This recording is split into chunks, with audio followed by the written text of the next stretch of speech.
So, good afternoon, all the participants. Welcome to this last lecture of the day 4. It is the lecture number 12. The topic of the discussion today is hybrid electric vehicle classification, power transmission, and battery evolution. Okay, so how the hybrid vehicles, electric vehicles, okay, basically electricity driven vehicles are classified. Okay, how we require different components to transfer the power, which components are needed to be there, which components needed to be removed, which component needed to be kept. Okay, how the batteries, what are the types of batteries are available, what are the materials of the batteries. Okay, and how the battery is connected with the hybrid vehicle. Those things we are going to study in this particular lecture. Myself, Dr. Biplab Kumar Devnath, Assistant Professor from the Department of Mechanical Engineering, will be continuing in this lecture. So, when we tell about the classification of electricity driven vehicles, electric vehicles, as you can see over here in this slide, okay, uh, are the vehicles which are driven by electricity. Okay, now if we broadly want to classify electricity driven vehicles, then firstly comes about the hybrid electric vehicles. Okay, and then comes about the plug-in electric vehicles. So I'll discuss with you about more details about that. So hybrid electric vehicle, what happens is that we require the electricity to be supplied from the inside the vehicle itself. There will be a battery which will be connected with a motor generator mode. Okay, so whenever you require power from the battery, then it will act as a motor mode which will drive the wheels. Wherever when the IC engine is taking care of the power production, then the some portion of this power can also be transferred in the form of regenerator mode in the battery to charge the battery basically. So in case of hybrid electric vehicle, we do not require the electricity to be supplied from outside. We only need to supply fuel inside the vehicle. That is basically hybrid electric vehicle. Whereas in plug-in electric vehicles, we need to have a bigger battery. Okay, and this bigger battery compared to hybrid electric vehicle needed to be charged from external source. Okay, and which will be the main power source for the vehicle. Okay, and whenever charging is required, that can be done with the help of an engine. So those type of vehicles are called as plug-in electric vehicles. Now plug-in electric vehicles can also be again two types. One is plug-in hybrid electric vehicles, another is fully electric vehicles. So plug-in hybrid electric vehicles means what? It is plug-in type. That means electricity is required from outside to charge the battery, but there will also be the IC engine. Okay. So that is called as plug-in hybrid electric vehicles. Whereas in full electric vehicles or FEV, no internal combustion engine is there in the inside the vehicle. Okay. Now plug-in hybrid electric vehicles are again two types. One is called series PHEVs, and is called parallel PHEVs. Okay. So let us now try to understand each of these types of vehicles one by one. So first is hybrid electric vehicle. So in hybrid electric vehicle, as you can see over here, it combines an IC engine and an electric motor. Okay, within the drivetrain. So electric motor supports the IC engine for fuel economy and for performance. Okay, so how it supports? Say when the you are braking. Okay, so braking is applied. So at that time, fuel supply is stopped in the IC engine. So fuel supply stopped in the IC engine means what? At that time, whatever power is required is coming from the batteries through motors. Similarly, say at very low speed, okay, or you are parking the vehicle. Okay, so at that time, fuel supply is stopped in the in the engine. So IC engine doesn't run. Okay, only the motor is used. Okay, so in this way, basically electric motor supports the IC engine, and that increases the fuel economy a lot. Okay, so the primary power in this type of hybrid electric vehicle is supplied by the IC engine. Okay, uh, a small requirement whenever it is required is supplied or it is taken care of by the battery. So what are the examples? Honda City Hybrid, Toyota Urban Cruiser Hyrider, Tata Altroz 1 to 5 hybrid. So these are basically some of the examples of hybrid electric vehicles. Next is plug-in hybrid electric vehicles. So in plug-in hybrid electric vehicles, what is happen is that the a bigger battery is used. So as you can see over here, this is the energy storage device. There will be a battery charger. Okay, depends on the type of charger, whether it is a fast charging or a slow charging, or depending on the type of the battery, whether it's a small batteries or big batteries. Okay, okay, small batteries means small capacity of battery, big battery means big capacity of battery, whether multiple batteries are given or whether single battery is given. So accordingly, the batteries charger, okay, charges the battery from the electric source. Okay, so while it is transferring the power, okay, it will be having a power electronic converter through which it will electricity will be transferring to the motor, and with a mechanical coupling it is connected with the vehicle. So vehicle equipped with larger battery, okay, compared to HEVs, allows recharging of the battery by a home outlet or at charging stations. Some PHEVs use solely the electric drive, and IC engine used to recharge the battery itself. Okay, or directly produce electricity for the electric drive. Okay, so IC engine either charge the battery, or whatever the electricity is required is produced by the IC engine to drive the electric motor. Okay.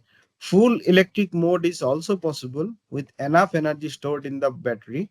This allows one to select when and where to release the pollutants. Okay. For an example, Volvo XC90 Recharge, BMW 7 Series. These are basically the examples of plug-in hybrid electric vehicles. Then, what are the types of PHEVs? The types of PHEVs are like series PHEVs and parallel PHEVs. So, what are series PHEVs? Only the electric powertrain propels the vehicles. The vehicles runs on all electric mode until the battery charge depletes. Okay, once the battery loses the charge, the engine powers the electric motor. Okay, the series plug-in hybrid does not use conventional fuel at low speed and at short commutes. Okay, does use conventional fuel at low speeds and short commutes. Whereas in parallel PHEVs, both the electric powertrain and the conventional engine propel the vehicle in almost all driving conditions. That means what? In case of series PHEVs, okay, the usage of IC engine is very limited. Okay, the usage of IC engines is only done, primarily done basically to charge the battery. Okay, and to produce electricity to drive the powertrain, and a very few times, for very short requirements, if required any low speed application, then only IC engine is used. Otherwise it is not used to drive directly to the powertrain of the engine.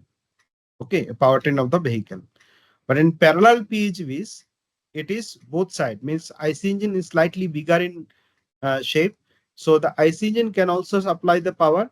The battery can also supply the power, but the weightage of the battery, the amount of power supplied by the battery is a little bit more than that of the IC engine. Okay, but at low speed, the vehicle can also run with the help of battery itself. That is all electric mode. So then comes, what is the difference then? What is the difference between hybrid electric vehicle and plug-in hybrid electric vehicle? So the working principle, let us see the first, the working principle. An electric motor assists the conventional IC engine in improving the fuel efficiency and performance in case of hybrid electric vehicle, whereas an electric motor and an IC engine propel the vehicle wherein they can operate independently or in tandem. Okay, so the size of the, here you can see the battery pack size. If you see, hybrid electric vehicle comes with small battery packs, whether wherever the PHEVs they comprise with larger battery packs. Okay, electric range, typically the hybrid electric vehicle cannot operate in pure electric mode. However, some HEVs do offer pure EV mode at low speeds, okay, for limited distance. Whereas the application of electric range in PHEVs, basically the usage of the IC engines are quite limited. Okay, the electric range is much more higher. Okay, that is wanted to be mentioned over here. Emissions, lower carbon footprints compared to conventional vehicles in case of HEVs, whereas in case of PHEVs, they produce lower carbon emission compared to petrol and diesel cars. Charging, no need for charging since the battery pack gets charged within the vehicle via regenerative braking or the generator. So in case of HEVs, there will be a regeneration system should be there. So this regeneration system produces the electricity when you are actually braking. Okay, and it acts as a generator of electricity and charges the battery. So you do not require any external plug points to charge the batteries in case of HEVs. Okay, whereas in PHEVs they need to be plugged in an external power source to charge the battery pack. So definitely there will be a plug point in case of PHEVs. Okay, but along with the electricity supply, there also has to be a fuel supply. Okay, you need to have a fuel supply tank also, or fuel supply passage through which you need to supply fuel inside the engine should also be there in PHEVs. That means both should be there, plug point as well fuel supply system. The running cost in case of HEVs is higher. Okay, because in case of HEVs, from the power produced from the engine also goes for the charging for the battery, some power. Okay, so that's why running cost is little bit higher, but emission is lower. Okay, but in PHEVs, running cost is low because you are not actually having major usage of the IC engine. So the fuel supply is very, very low in those types of engine. Only you require electricity. Okay, vehicle prices are actually, HEVs are affordable than PHEVs, but PHEVs are expensive than HEVs. Okay, now why it is the case? It's because the electric powertrain is a little bit robust than that of the in case of PHEVs compared to that of HEVs. Okay, so in PHEVs you require both. Okay, you require IC engine also. Maybe it is small capacity.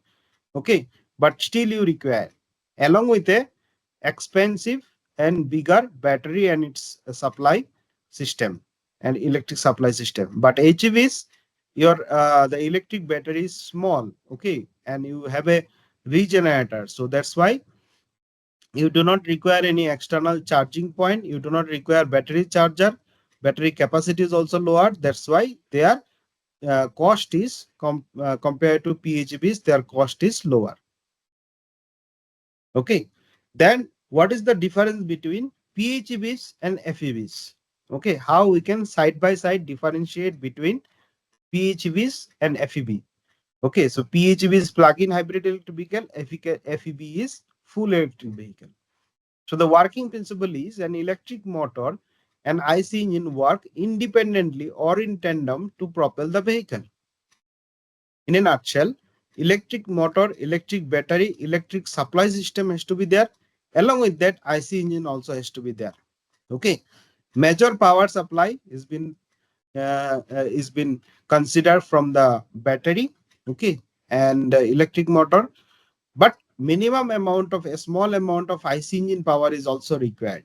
Okay. So that means you need to have a provision by which on which both these power supplying system should be operating. Okay. And there may be some cases, some condition at which both has to operate at a time. Okay. FEVs, it's an electric motor solely. Okay. An electric motor propels the vehicles. You do not require an IC engine at all. Okay. So only electric motor is supplies the vehicle power. Then electric range. The pure electric range is limited or lesser than FEBs due to a smaller battery pack. Okay. Means it is compared to FEBs, the battery pack is smaller in case of PHEVs because you have an IC engine. So you have a smaller battery pack compared to FEBs. But since FEBs rely on pure electric power, they comprise larger battery packs. Hence, the electric range is greater than PHEVs. So, the current rating, that means the supply rating of the HEVs, FEBs are much higher than the PHEVs because they require higher, larger battery pack. Okay, and the ratings are also higher than PHEVs. Emissions, they produce lower carbon emissions than conventional petrol and diesel fuels, whereas the tailpipe emission, that means through the exhaust, what is the emission coming from FEBs is zero. Okay, literally zero. There is no emission coming out, any type of emission coming out through the tailpipes of an FEB. There is actually no requirement of tailpipe. Okay, in case of FEBs because it is fully battery driven.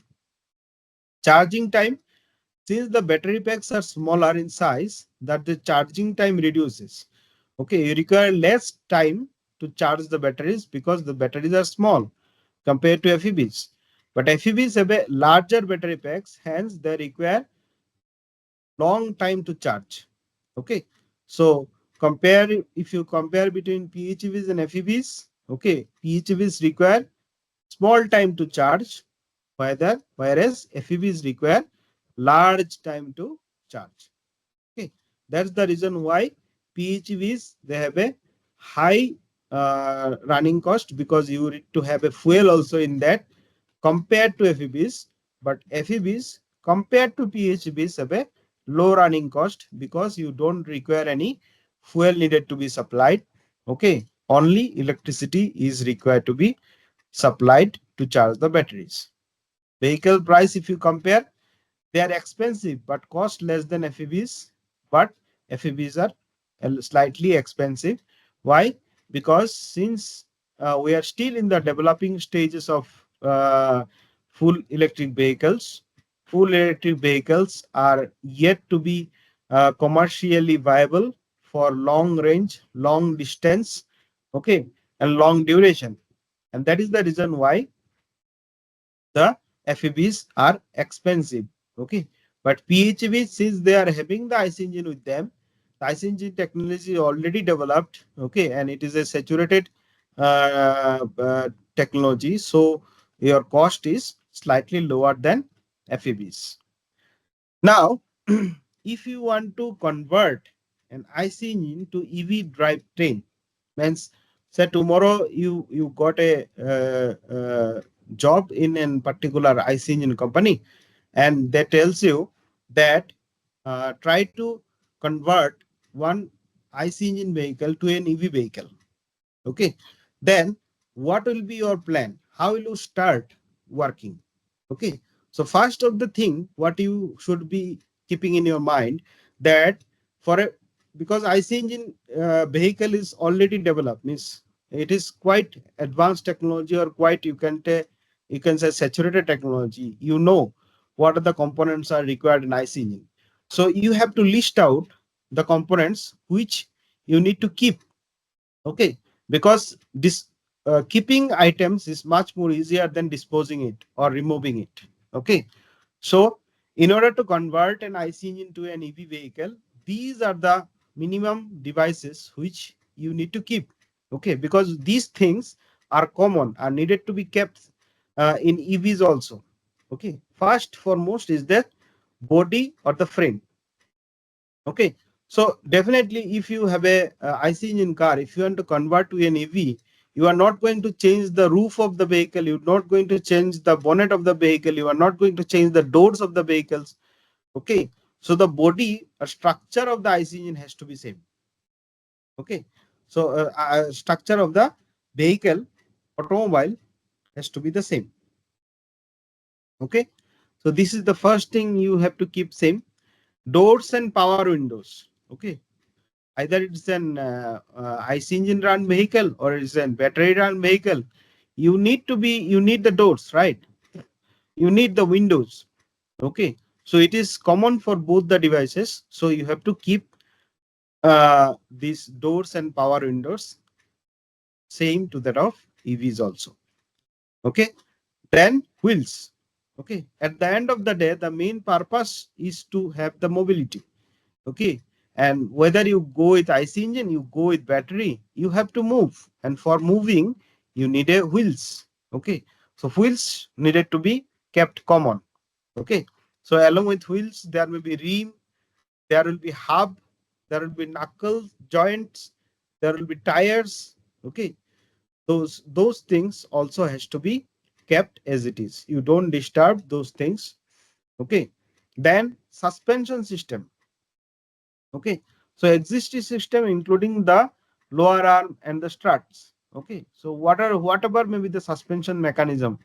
Okay, so whether you are using fishbone suspension system or McPherson suspension system or whatever may be the suspension system you are using in your automobile, that suspension system you are not going to change, because suspension is required for the comfort. Okay, and also for long life of the vehicle, so that does not change when you change the source of energy. You change the power plant, but you don't require to change that one.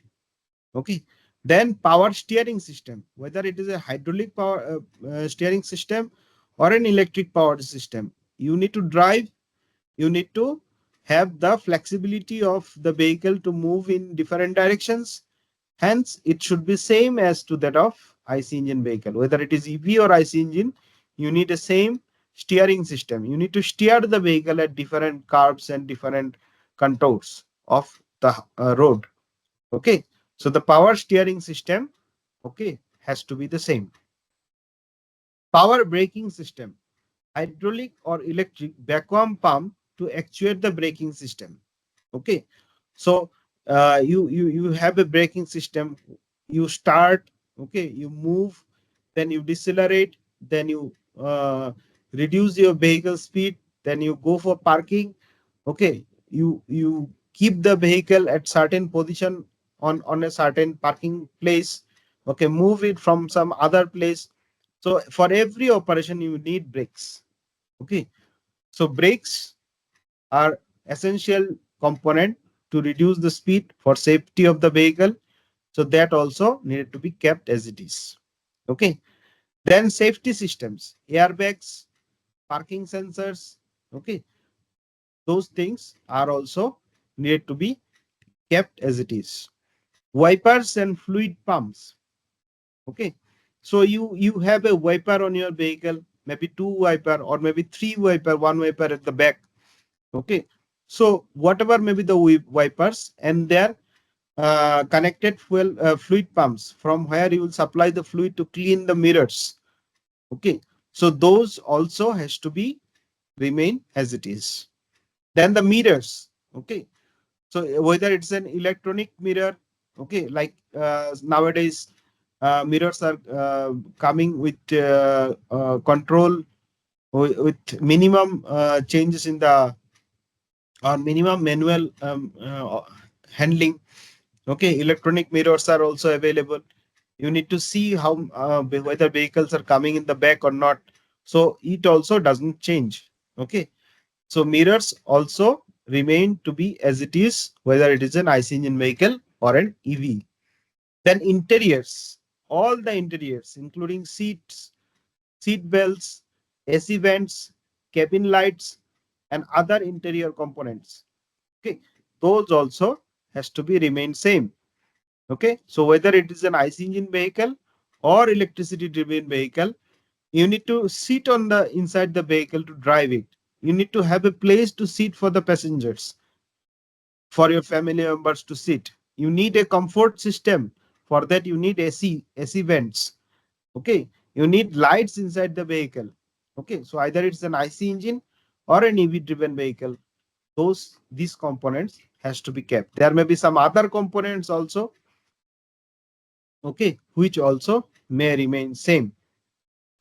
Now, in order to convert from IC engine to EV, some parts are needed to be modified. Okay, so what are the parts which are needed to be modified? There are three components over here. First is that air conditioning system. Okay, I'm not talking about air conditioning vents, but air conditioning system. Integration of variable speed DC motor for existing hydraulic actuated AC compressor. Okay, so nowadays, what about the air conditioning system uses? It uses AC compressor. Okay, but for effective running of the engine, effective running of the vehicle using the electricity, we usually prefer to use DC motor. Okay, so there should be a I see this air conditioning system which runs on DC motor and also operates at variable operating condition. Okay, so we usually know that DC motor usually run in constant speed. Okay, we need to supply a constant frequency current. Okay, in DC motors, but since air conditioning system has to be adjustable, it has to monitor the room condition, the environment condition, and accordingly it should adjust. That means what? The air conditioning system has to be operating should be variable. Okay, so it also should be taken care of so that DC motor can operate the air conditioning system either manual or more specifically in case of automatic air conditioning system, it should be monitored or it should be controlled by the DC motor. Okay, then comes the cooling system. Okay, so there should be a, specific cooling system for the motor and batteries. Okay, with electric water pump integration. Okay, now we know there is always a cooling system in case of engines. The engine cooling system and the motor and battery cooling system are different, because in case of engine, most of the engines you need only either water or coolant to be supplied to cool the engines. Okay, then it can be again recirculated through the radiator. Okay, but in case of cooling system of electronic component, you have to be very much specific. Okay, why? Because electricity is associated with it. So if any leakage, there should be zero leakage policy in case of cooling system. In IC engine system, you can afford to have a certain amount of leakage in the cooling system and still engine will run. There may be problems. Okay, that problem can be sorted out, but engine will not destroy in within a few minutes or a few seconds because of cooling system. But in case of electronic system or electric system, you cannot afford to have an even a single leakage. Okay, so zero leakage policy should be there, especially while cooling the batteries and cooling the motors of the engine, because motor will be driving heavy power. Okay, because the automobiles require high power. So when it is driving at high power, it will get heated. Okay, so immediately you need to cool it, and you need to cool it in a faster way and also in variable condition. Okay, sometime it will be less hot, sometime it will be more hot. Okay, so as per the requirement of the cooling, the cooling system has to adjust without hampering the the entire electronic system of the vehicle. Okay, then the dashboard also may have to be changed. Okay, because we know nowadays when you run an IC engine driven vehicle, you have a fuel meter, you have a engine cooling temperature indicator. Okay, then you have a any engine fault is there or not to detect that one. But in case of this EV system, okay, you don't require this. So you, but you need certain amount of sensors to monitor the health of the electronic system. So to monitor the health of the electronic system, you need a separate set of sensors and their separate set of indications also. Okay. So the indicators which will be indicating to you has to be synchronized with reference to the requirement of the electronic system. Okay, so that's why dashboard requirements, and again there is a engine speed dial in case of dashboard. If you notice, there will be engine speed dial. Now you don't require engine speed dial in case of electricity driven vehicle. Then what type of dashboard has to be? How an EV system has a dashboard at actually at it works. Okay, that has to be modified. Okay, it has to be removed, neither it has to be exactly kept, but it has to be modified. Okay, then there are certain components which entirely require to be removed. Okay, these devices are not at all required in case of EV. Okay, so what are the things? First thing is that fuel tank. Okay, there is no requirement of fuel. Okay, if it is an pure EV electric vehicle, you don't require an fuel tank. Okay, and you don't require to have all other devices like the fuel monitors, then fuel supply system, then the fuel vapor connecting rod, what we have connections, like in one of the classes we have discussed about the positive crankcase ventilation valve. Then we have discussed about the air pump. We have discussed some other emission control device, fuel vapor canisters. So those things are not at all required. Okay, so you can directly remove this part. So you should be listing out fuel tank as the first component. Second component, definitely in case of EV, you don't require an IC engine. Okay, so the entire engine has to be removed. Okay, and along with the engine, all other things like turbocharger, like exhaust gas recirculation valve, okay, like fuel rails, all those things, crankcase, connecting rod, camshaft, crankshaft, all these things you have to remove. Okay, so engine along with all other accessories has to be removed from an EV.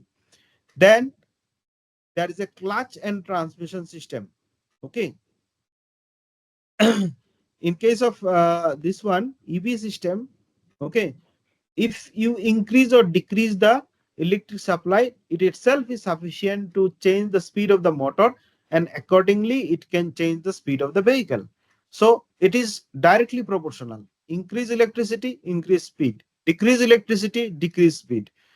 Increase electricity to heavy load, decrease electricity to low load. So you don't require a clutch and transmission system. Okay, in case of our clutch assisted transmission system, what we need to do, we need to disengage the transmission system to go to a higher gear or to go a lower gear. Okay, even whenever you are suddenly at a very high speed to low speed, if you go immediately, you press the clutch, then you press the brake. Okay, so why you press the clutch? Because at a very high speed, if you go to suddenly a low speed, then engine will feel the heavy load and it may get stopped. So to do that, to safeguard the engine, we press the clutch to disengage. Pressing the clutch in case of automobile means disengaging the engine from the transmission system. So those things are not at all required. Okay, because now when electricity driven vehicle, the vehicle speed is directly proportional to that of the electricity. So you increase electricity, increase speed, decrease electricity, decrease speed. Then you need to remove the ECU and connections. Okay, and all other sensors. Okay, why? Because ECU is prepared for specific type of vehicle. Okay, so at a certain temperature of the exhaust, at a certain temperature of the coolant, at a certain speed of the engine, at a certain load of the engine, how much fuel is to be regulated. Okay, so that is the main function of the ECU. The main function of the ECU is to control the fuel supply, because at the end of the day we are supplying power through fuel in the engine. So how to control that? It is done with the help of ECU. But in case of EV, you don't require that. You don't require all these oxygen sensor. You don't require the throttle position sensor. You don't require the exhaust gas sensor. Okay, so those things are not at all required. So those ECU and their related connections has to be removed. Then fuel pump. So if it is a uh, uh, uh, earlier days, the carburetor was used in many of the vehicles. Now most of the vehicles, either you call it an SI engine or a vehicle CI engine, maybe diesel engine. Diesel engine from the beginning itself it used fuel pump. Okay, nowadays petrol engines are also using fuel pump. They are removing the carburetors. Okay, because of there are certain disadvantages of the carburetors. So fuel pumps are now common in most of the IC engine driven vehicles. So now if you want to convert these IC engines to an EV, so you don't require fuel pump, because fuel itself is not there. Fuel tank is not there. Engine is there, not there. There is no requirement of the fuel pump. So fuel pump is needed to be removed. Now, if you are actually converting your IC engine to an EV, electric vehicle, so you need entire ecosystem of electricity. Okay, how the electricity will be supplied, how the electricity will be regulated, how the electricity will be utilized to produce the power and to run the wheels. Okay, so for that, first and foremost thing what you need is an electric motor. Okay, so a high performance electric motor should be used for the traction. Okay, so electric motor, it converts the electricity into rotational power. We know that all that. Okay, so you need a very good electric motor. Then you need a controller which will control the motor. Okay, motor drive with closed loop feedback system. Why closed loop feedback system? Say you don't require the suddenly you press the brake on the wheels. We press the brakes for the wheels. Now, if the motor is still driving, supplying the same amount of electricity, even though you are braking, then you are losing electricity and it is hampering the electric system. Okay. So as soon as engine speed is reduced, that reduction of the speed, that feedback has to go back to the controller, where the controller will tell the motor that now you reduce your speed, you don't require to supply electricity, so you basically reduce the rotational speed, and accordingly you reduce the power supply to the wheels. Okay, then an entire different transmission system should be required for the EV system. Okay, what is the transmission system here? Simple is that high efficiency transmission system requires for high acceleration. So if you want to move at high speed now, when you press the button in on your dashboard, that signal has to move to the motor, and from the motor it has to reach to the wheels. Okay, so the transmission system is required. Then you require battery pack with BMS. Okay, so battery pack with BMS is a very important thing. Battery pack is source of electricity, source of energy. So battery pack is basically the power plant of an EV. Okay, so from the power plant, once the energy is generated, electricity is generated, then through battery management system, it should pass through the uh, uh, first it should go to the motor. Okay, from the motor, as per the requirement signal, it has to go to the wheels. The power has to go to the wheels. Okay, so battery management system is very important. That means what is how much is the charge of the battery. Okay, how much driving and charging and discharging cycle has been done. We will see that at some point of time that as we go on charging and discharging the battery power is also goes down. Okay, so either you charge it or swap it, whatever you should do, the BMS should give you the appropriate feedback. So that according to that feedback, you have to operate the battery. Okay, then IoT and telemetrics. Okay, So IoT and telemetrics is a very important thing. It gives is basically health monitoring of the battery, and more importantly the vehicle is concerned. So how much the engine is running at high speed, okay, what is the health of the battery, okay, how long it is driving, how at which frequency the battery is charging and discharging. So those things are also important, and it should be monitored centrally. Okay, so more and more central monitoring is done, better is the handling of a vehicle. Okay, so there are some more components are required for the electricity conversion of the IC engine. DC to DC converters, okay, efficient DC to DC converters for other peripherals, because you see the DC current which will be required the motor to run the wheels will be at a particular power rating, whereas some other devices like for an example lights, air conditioning system, sound system, the power windows, power steering, so all those devices will require a different ratings of current. Okay, the all devices will have their own ratings. So the DC power which has been supplied to the motor or supplied from the battery should be distributed. So there should be a converter which converts the DC current as per the requirement of different components. Okay, then vehicle control unit or master control unit, a dedicated vehicle control unit or master control unit for vehicle management and safety is required. Isolation circuits for vehicles and user safety. Say suddenly there is a problem in the vehicle. Okay, say suddenly the battery got overheated. Okay, or there are certain devices are not functioning properly. Okay, so still if the electricity supply is there from the battery, then it may electrify the vehicle and it will create dangerous situation. Okay, so when emergency comes, there should be a provision in the vehicle, automatic system in the vehicle by which all the electrical circuit should switch off.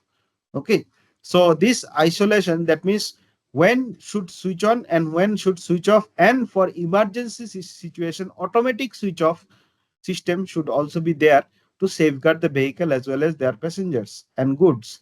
Okay, so this isolation circuit is important. Charging infrastructure, definitely it's a very important thing, because when you are running an EV you require fuel stations. Okay, so what is the fuel here? The fuel is the electricity.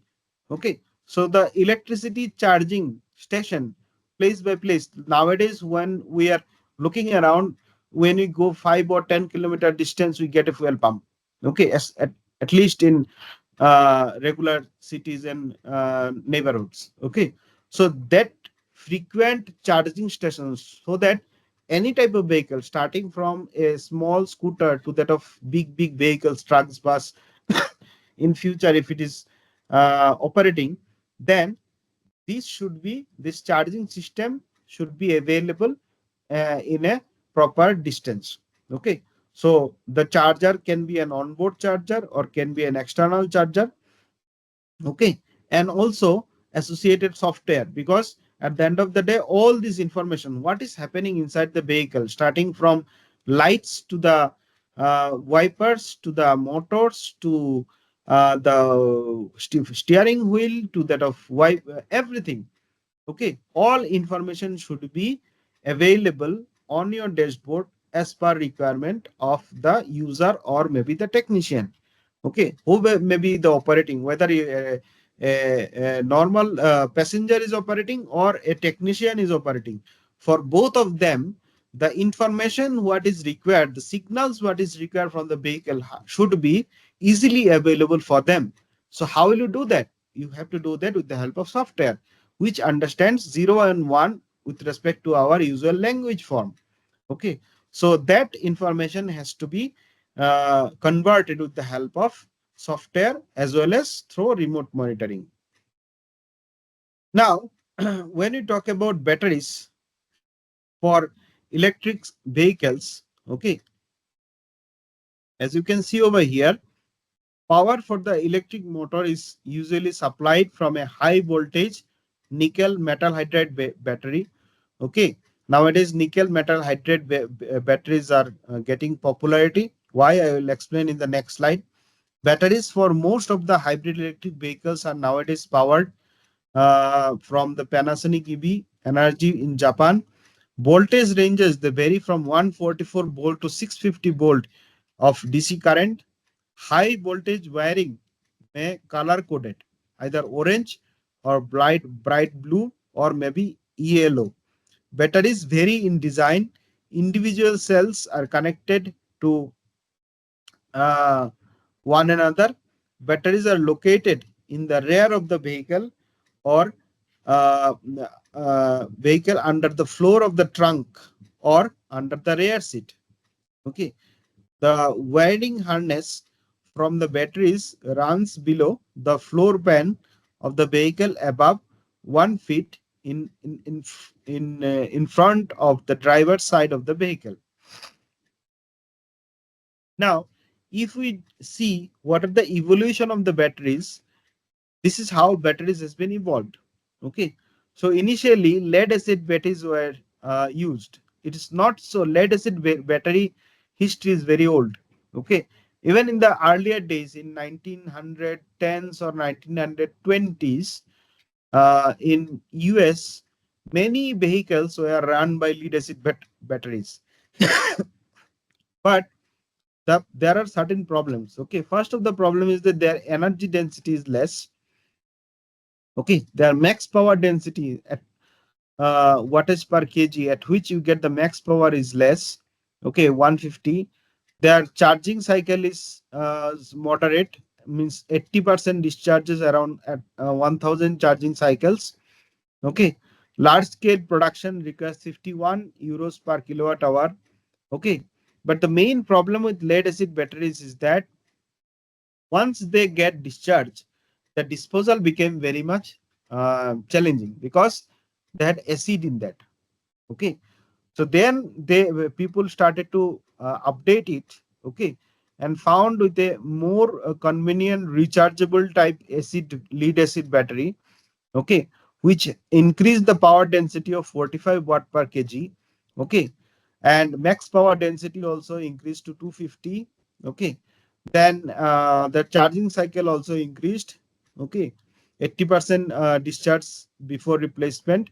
Okay, how many times you can do uh, 80% discharge before you have to displace? Okay, that also increased, but their cost also got increased. Okay, then nickel cadmium batteries, they had slightly increased max power density. Okay, but max energy density, but max power density has been reduced, but their number of discharges, 80% discharges increased 2000. Okay, cost also increased. You require nickel and cadmium. Okay, then came the nickel metal hydride batteries. They had a very high amount of energy density. Okay, around 70. Okay, and max power density is quite similar to that of nickel cadmium. The number of discharges also increased. Their cost also came down a little bit because of higher production, 205 euros per kilowatt hour. Okay, but recently the type of battery which is capturing the market or which is nowadays predominantly used is basically lithium ion battery. Okay, so lithium ion batteries, they are starting from your mobile phones to that of trucks, buses also. Lithium ion batteries are getting very popular. Why? What is the primary reason for that? Is that its cost and as well as the max energy density. The cost is much lower than the nickel cadmium or nickel metal hydride. Okay, they are almost they are also cheaper than even advanced lead acid batteries. Okay, and they have a very high energy density. So that means what? You can have same size battery, okay, with a very high energy density, or in other way, you can reduce the size of the battery to a very small shape for having the same power rating. Okay, so size has become very less nowadays, because we are more about miniaturing the devices. Okay, so more and more reduction in the size is the increase in the you can say commercially viability increases. So that is the reason why lithium ion battery has been nowadays predominantly used in different countries. Okay. Now, although we are telling the lithium ion batteries are now predominantly available, but as far as in India is concerned, you see what are the materials required in case of lithium ion batteries. These are the materials which are requirement for the lithium ion batteries like lithium, nickel, cobalt, manganese, graphite. Okay. So these are the associated materials which are required for building up from the start from the electrodes to that of the insulation surrounding the battery, the coverings. So these amount of materials are required in the lithium ion battery, but none of these materials are abundantly available in India. Okay, so as an India, for if India looks for forward to have a sustainable future, especially in the electric vehicle is concerned, we have to think how we can have these materials without much cost. Okay. So for materials required for lithium, and India does not have mines for these components. Okay. So if you want to import all these materials for the as far as the requirement is concerned, as far as the demand is concerned, then if we want to reduce the fuel consumption, we want to reduce the import of the fossil fuel from outside. Okay. Then our import will again increase. Rather, it will increase compared to that of the fossil fuel. So how we can have these materials without increasing the electricity bill? Okay, without increasing the import bill. One option is that we perform the urban mining. Okay, so what is urban mining is basically? The urban mining is basically recycling of the batteries. Okay, it has been seen that 90% of lithium and cobalt and most of the nickel, manganese and graphite, they are recoverable. Okay, so we need to find a way by which we can build the recycling plants of the used batteries with zero effluent. Okay, this is not very difficult compared to that of the spending crores of rupees in export. Rather than if we build recycling plants, is much more efficient. So India can import lithium ion batteries. India can import used lithium ion batteries from around the world and have a recycling capital of the world. Or in other words, India can be an urban mining capital of the world. Okay. Currently, if you see around say 2024, if you see the India currently have 300,000 tons of battery waste which are available every day and which is gradually increasing because gradually we are importing the different types of electronic gadgets from abroad. Okay, and along with them we are bringing lots of tons of batteries in India, but at the end of the day once its lifetime finishes we throw it. Okay, so rather than throwing it, we can have a recycling system, the entire ecosystem of recycling of the batteries, which will be equivalent to 60 gigawatt of power. Okay, so that can be very much useful for us. Okay, so with this, I hope this lecture was helpful for you. Some of the references from where I have collected materials are mentioned over here. And thank you very much for your attention. If you have any query, feel free to ask.